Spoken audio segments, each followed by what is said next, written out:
Atualidade Jurídica.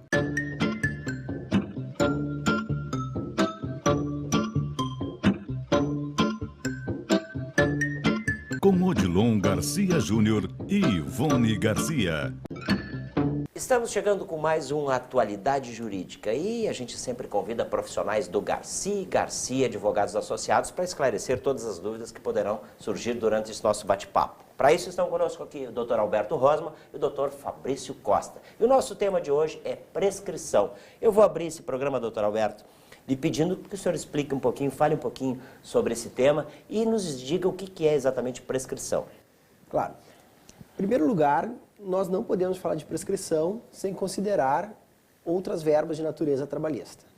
Nós já discutimos no teu programa diversas, dentre elas hora extra, insalubridade, periculosidade e algumas outras, as quais representam direitos materiais que esses empregados têm. Se esse direito, porventura, não for pago pelo empregador, para que ele seja exercido, terá que ser pela via judicial, terá que ser através de um processo e daí haverá o crédito reconhecido. A questão toda é que, mesmo tendo direito, deve ser submetido a um processo. E esse processo ele tem um tempo para ser ajuizado.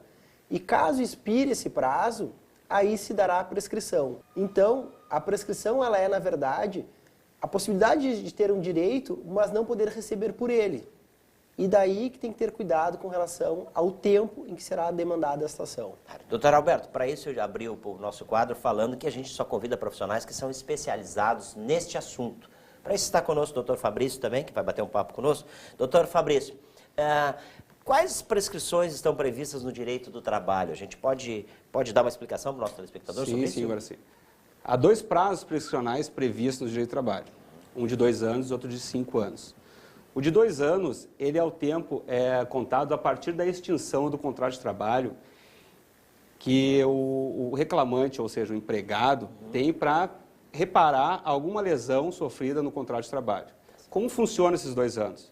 Vamos utilizar um exemplo de o reclamante ou o empregado foi demitido dia 1º de agosto de 2014. A partir da demissão, ele tem 2 anos para ajuizar uma ação para reparar qualquer dano acontecido no contrato de trabalho. Ou seja, quanto mais tempo ele demorar para ajuizar essa ação, mais tempo ele perderá. Por que, Guaraci? Porque aí vem o prazo dos 5 anos, que é o outro prazo previsto de prescrição no direito do trabalho. Como funciona o prazo de 5 anos?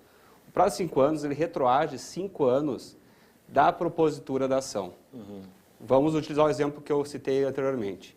Caso ele seja demitido em 1º de agosto de 2014 e ingressar com uma ação um dia posterior, vai retroagir 5 anos da propositura da ação. Ou seja, ele vai conseguir reparar todos os danos ocorridos no contrato de trabalho se realmente for os 5 anos.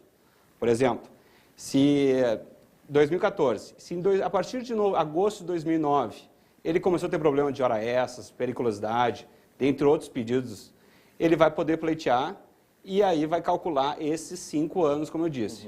Agora, por exemplo, se ele foi demitido dia 1º de agosto de 2014, se ele demorar, por exemplo, 2 anos para ingressar com a ação, vai retroagir 2 anos da propositura da ação. Ou seja, ele pode perder 2 anos de alguma reparação que não houve. Há exceções nesses prazos prescricionais. Por exemplo, o FGTS. O FGTS é uma prescrição trintenária. Ele pode pedir 30 anos do contrato de trabalho, mas tem que respeitar o prazo de 2 anos para ingressar com a ação. É o mesmo exemplo. Se ele demorar 2 anos, retroage 30 anos a partir do julgamento. Tá certo. E a outra exceção existente também, em relação aos menores. Em relação a menores, não há prescrição. Tá? E também não há prescrição para anotação em carteira de trabalho. E exclusivamente para fins previdenciários, porque não vai aí haver a condenação contra a reclamada. E sim, por exemplo, insalubridade, tempo de serviço, dentre outros pedidos que possam auxiliar para fins previdenciários essa prescrição de anotação na carteira de trabalho. E, doutor Fabrício, existe uma possibilidade de interromper essa prescrição? Sim, existe, Guaraci.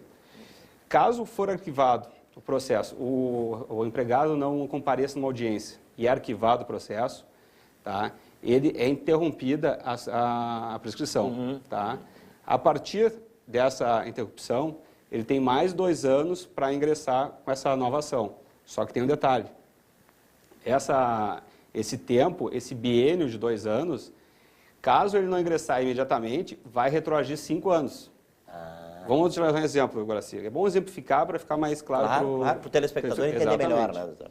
Caso ele entre com ação 1º de agosto de 2014 e não vá na audiência em setembro, por exemplo, processo arquivado. E aí ele vai poder ingressar. O prazo vai ser interrompido e vai ter mais 2 anos. Só que os 5 anos, que é o outro prazo prescricional, vai contabilizar desde a propositura dessa nova ação. Ou seja, vamos um exemplo bem pessimista. Caso 2 anos, ele demorou 2 anos para entrar com a ação, não foi na audiência, foi arquivado o processo, ele demorou mais 2 anos, vai retroagir 5, vai pegar só 1 ano para reparar qualquer lesão que houve no contrato de trabalho. Olha só, que espetáculo isso, né? Eu acho que tudo é muito bem programadinho, né, doutor Alberto? É isso? Como é? A prescrição, na verdade, ela objetiva a paz social. Um dos objetivos é esse. E é importante, tanto que o empregado observe esse prazo, quanto para que a empresa possa se programar contra eventuais demandas. Ela pode delimitar a partir de 2 anos. E eventual contagem relativa a aviso prévio, que pode projetar por mais algum tempo, e é importante fazer essa ressalva, ela saberá que daquele número de empregados, ela não poderá mais sofrer uma ação. A exceção dessas declaratórias, evidentemente, mas que não tem um cunho condenatório em pecúnia, em dinheiro. Claro. Agora, doutor Alberto, isso justifica o que eu digo sempre, né? A gente sempre, a prevenção é a melhor coisa. Por isso a gente sempre debate diversos assuntos que vocês são especializados aqui. Exatamente. Né? O volume de detalhes numa ação de trabalho ele é muito extenso, é muito grande. Então, são essas exceções que nós temos que ter muito cuidado para fazer um bom direito e para, com isso, até mesmo evitar um maior número de demanda. A gente sabe que nunca é bom um volume considerável de ações pela morosidade, pelo tempo, pelo desgaste. Hoje que a justiça está levando. É isso, doutor isso Alberto? Doutor Fabrício, mais alguma consideração sobre esse tema? Prescrição? Não, está tudo bem? Não, Guaraci, só a melhor consideração a ser feita é para o empregado, Claro. Caso ter algum problema judicial a ser postulado, ingressar com o mais antecedência possível. Mais rápido possível. Exatamente, para não perder qualquer reparação que houver no contrato de trabalho. Para isso, a gente tira as dúvidas com os profissionais do Garcia e Garcia Advogados Associados. É isso, né? Exatamente. Obrigado, doutor Fabrício. Doutor Alberto, muito obrigado obrigado pela consideração de estar conosco aqui. E a gente sempre falando de temas, como eu disse agora há pouco, temas interessantes para você que está nos assistindo aí. Hoje foi prescrição. Outro dia a gente vem com novos assuntos, é isso, doutor? Com certeza. Ok? Esse foi, então, nossa atualidade jurídica de hoje, em parceria com Garcia e Garcia Advogados Associados, com a presença do doutor Fabrício Costa e o doutor Alberto Rosmo. Vamos aí ter o nosso intervalo comercial e voltamos já já. Oferecimento Garcia e Garcia Advogados Associados.